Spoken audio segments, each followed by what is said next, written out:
It's going to be the Tigers who keep their season alive, and Tom Lynch with his fourth goal, and the Tiger fans love it. Hello, I'm Damian Barrett. Welcome to Access All Areas, and we are here thanks to Crypto.com. Matthew Lloyd, as always, is here. Lordo, 20 rounds down, 3 to go. This is one of the great AFL seasons. I agree with you, Damo. Momentum swings absolutely every week. Upsets, Adelaide beating Carlton, who could have seen that coming, and Collingwood and Geelong, even though they've won 10 in a row, it's a very, very even competition this year. I reckon the 6-6-6 rule has really kicked in. I've been a big advocate of the stand rule. Yeah. It's open play up. It's given every team a chance, no matter how far they get behind. And that's inclusive of one of the great games of the season yesterday, with Richmond being 42 points down against Brisbane Lions at the MCG, and yet found a way to win. They've found a way to lose or draw regularly this year, Lordo, but Daniel Rioli there kicking what was ultimately the match-winning goal. They got one more after it, but that was the one that set it up. Controversial one here. Free kick played to Bolter. They still just, for some reason, went to the arc to review it. The free kick had already been paid. That's how it played out. That goal from McCarthy wasn't allowed, even though the arc said it was. I don't know what was going on there, but ultimately it didn't matter. Richmond got the points in a much-needed win, Lordo, but it was one of the games of the year. Yeah, they've had some hard luck, the Tigers. You know, the way they lost to the Gold Coast Suns. We see Pickett, that's undisciplined from Pickett. Mitch Robinson, though, that's a bad miss. You know, he should have put them up by 5 points with 3.5 minutes to go. Then it goes down to Charlie Cameron. They do miss some clutch goals, the Brisbane Lions, and this has gone on in finals. It's gone on in big games. They aren't the most accurate side when pressure is on. He should have kicked that. Obviously, there was that kick to Jack Graham. He kicks it in long. Hits the post, just drifts late when you think it's going to be there. This had everything. I thought they were gone at half-time, Damo. Yep. I thought they were too quick for them, the Brisbane Lions, and then this moment, for a minute to go, he thinks, I've got to play on, I've got to roll it on, we're a point down, turnover. I'm not as critical of Gardner there, Lordo, as I am of Robinson and Cameron to a point missing those goals. He doesn't know how long exactly is left. Yeah, he's still got to push back further, Damo, give himself that extra second or two not to have the ball turned over. But Tommy Lynch had a big second half. We all saw it, 42 points in arrears, and how they turned it around to win a famous Richmond win. Take us through, though, forensically, as to how this game turned around in the second half. Well, they dialed up the pressure, so they were outscored heavily, you know, in terms of the first half. They were just slick. That Coleman there, he was dominant off half-back flank. He had 30 possessions, and the midfield of Neil and these guys, and the pressure turnaround was just huge from Richmond. That's where it started. So just the ramping up of the pressure, simple as that. I mean, there was a couple of structural changes. Yeah. I mean, there's this contest between Rioli and Cameron, crucial in the result, and the way Rioli was able to run off him. Yeah, I think it starts with pressure, and then off the back of that comes your attacking ball movement and flair. They've always been good at that, Richmond. The problem is they haven't had their pressure. I'm looking at him taking off this play at this stage, and this play here, we'll touch on him in a moment, Lotto.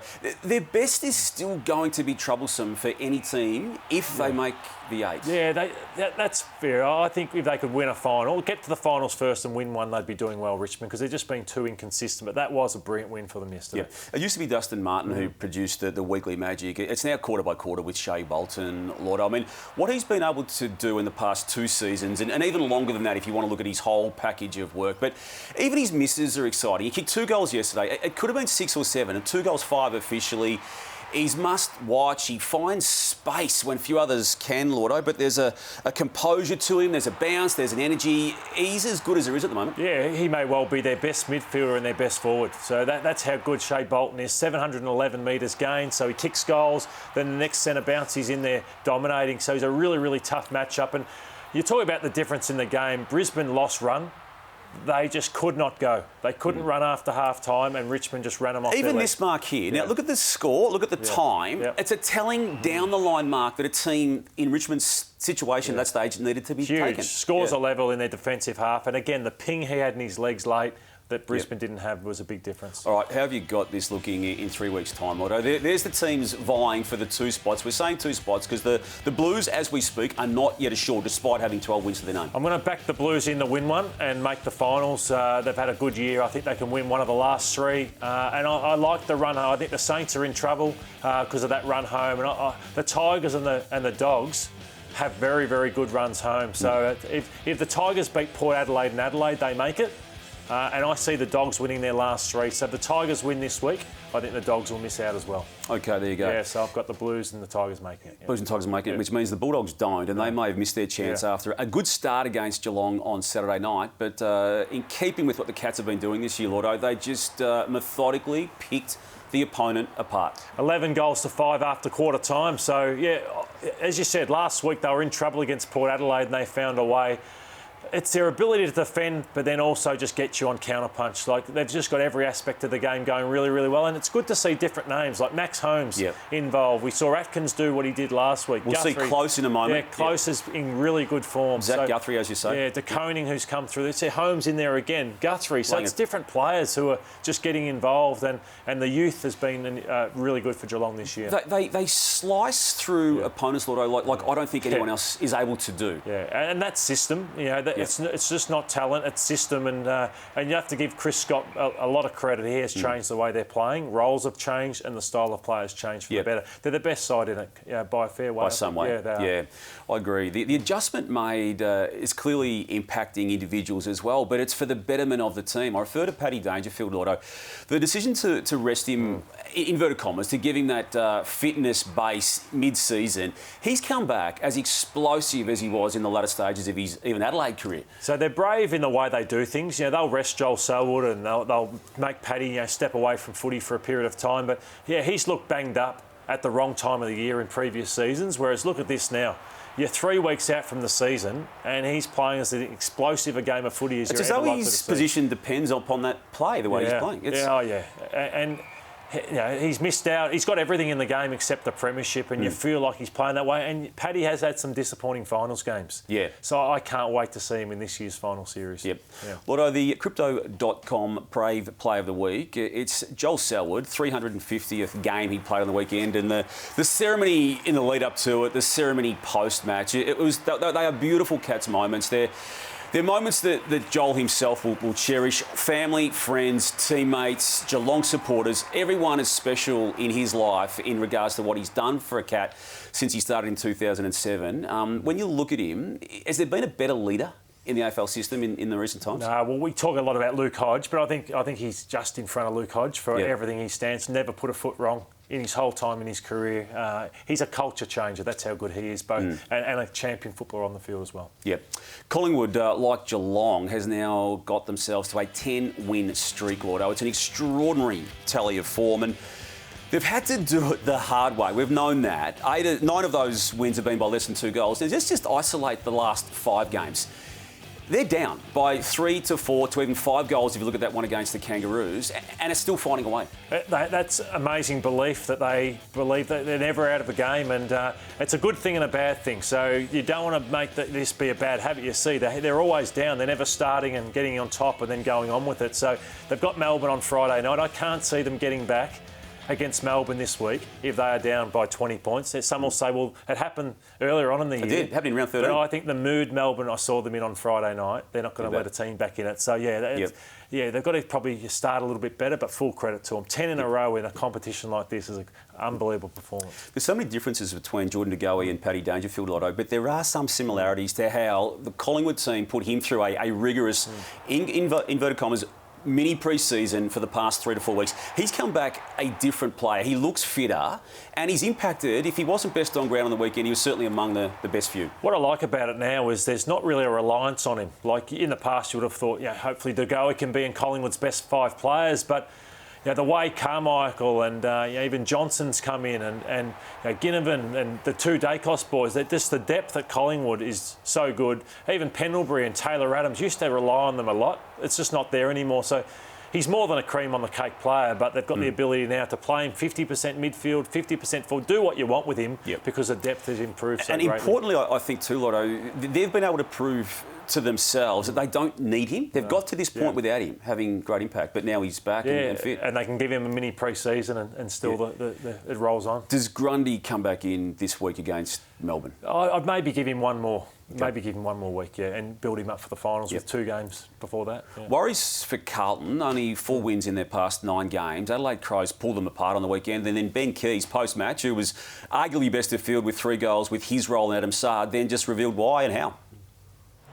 They're so good at sort of the kick mark game and linking up, and we copped it in Marvel earlier in the year. They play that ground really well, so we thought coming out of Adelaide Oval we'd try and really sort of restrict their kick mark game and their run and carry, and I thought we did it with all 18 on the field, and it was a really good effort. All right, there's the words, here's the vision, here's the example of what they did, Lordo, to actually, I think, expose the Blues. Yeah, at Marvel Stadium, they have a very, very good record, Carlton. They're 6 wins and 1 loss, but in the elements of the Adelaide Oval, they picked them apart. And one thing I admire Adelaide for is their effort is there week in and week out. It's not like, we're about to talk about the Giants where their effort fluctuates. They are in and fight through every game. They just lack polish, they lack class, whereas what they did was they bought the heat, but they also improved with their run, carry, ball movement. So can you see progression when it's all said and done this year for the Crows? Well, they're 1 win short at this stage of what they produced last year, that being a 7-win season. I'd say it has been a disappointing year because the effort's been there, but they just lack class. I'm just not sure where their young kids are in terms of quality to other teams, but this was their best win of the season. Are you worried about what you saw from the losing team in this game? Oh yeah, it's a bad performance. Like the broken tackles, the way they were picked apart. Cripps and Walsh had 81 disposals between them, so 41 and 40 respectively, but didn't hit the scoreboard. Not great delivery into Curnow and Mackay. So that was a shocker. That was a shocker on the weekend. Yep. St Kilda coach Brett Ratton fired up and even a little bit not happy after the reception to that win of his team against the Hawks. Well, probably everyone that speaks about us speaks about half empty. Every time we speak to somebody, we're not going so well, we don't do this, we don't do that. We won the game of footy. We didn't play the game for 4 quarters how we wanted to. We took 4 points. We won contested ball. We didn't win the inside 50s. We had 25 shots at goal, but everyone can keep looking at how negative the Saints are and what the Saints are doing. We won a game of footy, so I think it would be nice for people to sort of say, yeah, well done, for a change. I can see why he's like that, Lordo, but I'm still not, I'm sorry, Rats, buying it. I need more convincing. I say that, Lordo, because I look at this, and the last 2 wins have come against teams that are down the bottom of the ladder. The Eagles particularly down the very bottom of the ladder with North Melbourne. And the win against the Blues is obviously a good win, but the losses around it, Lordo, they don't convince me at all that this team, while it finished round 20 in the 8, deserves to actually still be there. They were in a great position at round 13, and then they've lost 5 of 6 to good quality sides, except the Bombers, who started their run around that time when they beat St Kilda. So we'll know over the next 3 weeks to go. Geelong, who they did beat earlier on, and that was their best performance of the year.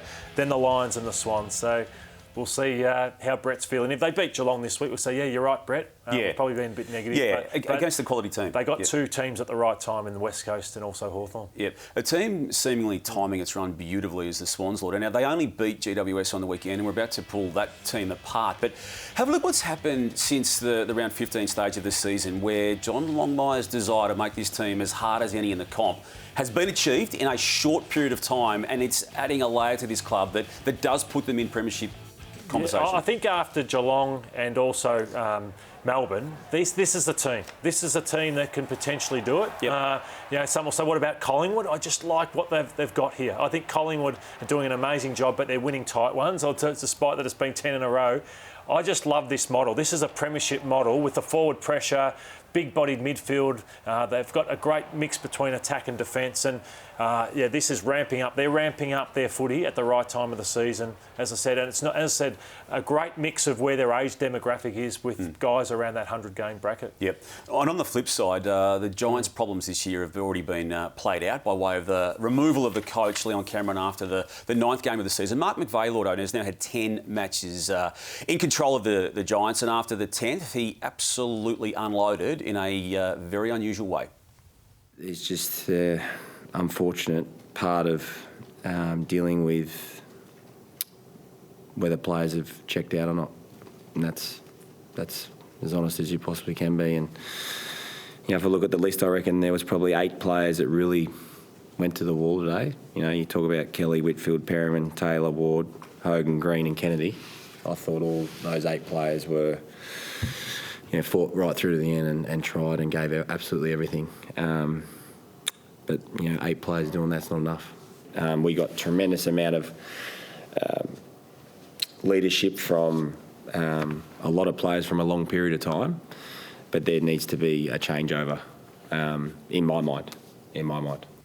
It's an extraordinary statement post-match, Lordo, to name names, to name 8 and therefore not name 14, to talk about have the team checked out and to then throw forward about leadership and question marks around leadership. And the players he directly again referenced in that conversation were Perryman and Taylor about being the future leaders, which was a knock on the current ones. I mean, we don't see a coach talk this way too often.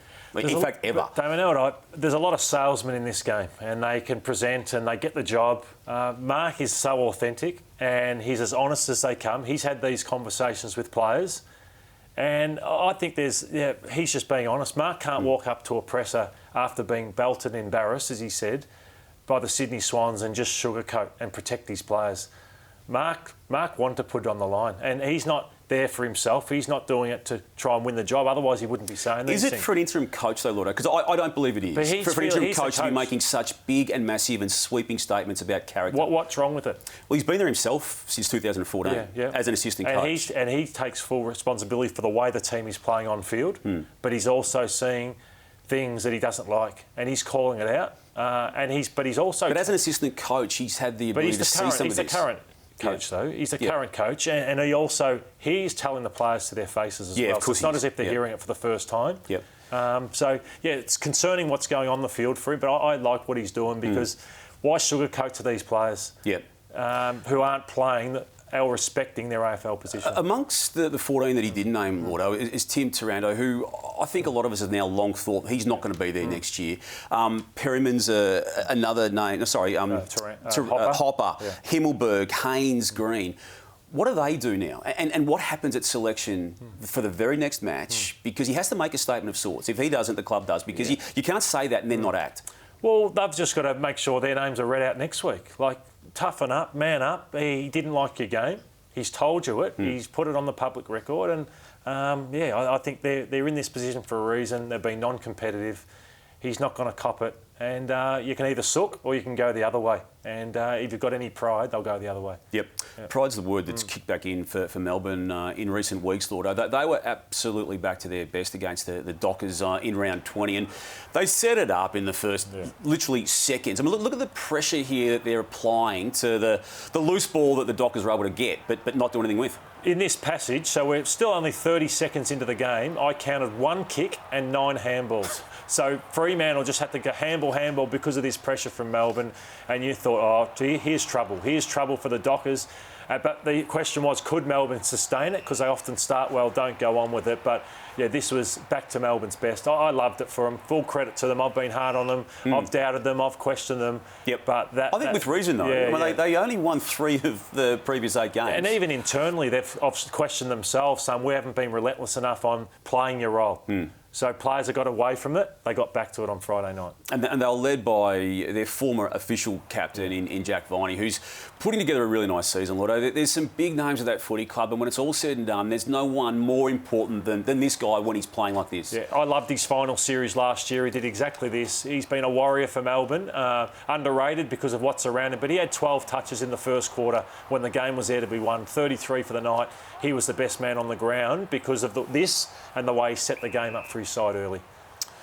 No, it's you can talk about Gawn, you can talk about Petrarca, you can talk about Oliver, but he's still the heartbeat of that club. He just copped a Falcon there and still went and got it and got it out. Lord, we both love Mason Redman's season. It's actually been a slow build for him as a player, but I really hope he can actually secure the best and fairest this year. I feel he's had the most impact for the Bombers in a really awkward year. It'll be interesting. Merritt has had another great year. He was dominant again yesterday. Peter Wright's had a good season, but yesterday 32 disposals at 97% efficiency. So he's probably missed 1 target of 32. He's an energiser. Yeah. Since he's come good, the team has come good with the way he plays the game. He was restricted early in the year. Not sure why Ben Rutten was playing that brand of footy. The moment he's got back to playing the style that suits Essendon, great form by the Bombers and great form by Redman. Is Marby Ochola a better player than you thought he was when he crossed from Richmond to go to the Gold Coast Suns? He's now kicked 43 goals for the season. Hasn't played a game of footy for the Suns without kicking at least 1 goal. Was crucial again in what was a good win. It's only a good win because it was against West Coast, but they had to respond a few times. He played some good games for Richmond where he kicked his 4 or 5, but you say he's next to Revolt, he's next to Lynch. Let's see how he goes as a number 1 forward. But he has stood up as he and Casbolt as number 1, number 2. This is on good quality. That's over the top of Barras. Yeah. And a lot of the ball coming his way is through Touk Miller, Lordo, who the secret's been well and truly out for, I'd say, 4 years now, maybe even 6. But he's an All-Australian player from last year. He has to be tracking to be similar again. 16 clearances yesterday. Yeah, the most by a player this season. And I actually asked you this before, Andy. Will he go down as the Suns' greatest ever player when his career ends? I think, like we spoke of Joel Selwood, he'll go down as probably that had the biggest impact on the club. Yeah, I think it's a great question. I mean, Albert winning a Brownlow there still has that mantle, I think. But I think of all other people on that question, I think he's top of the list. He's a beauty. Yeah. Well, Lotto, thank you as always for access all areas. Stay with afl.com.au and the AFL Live app for all your footy news in the countdown to the finals of the 2022 AFL season. And we'll be back next week with more Access All Areas.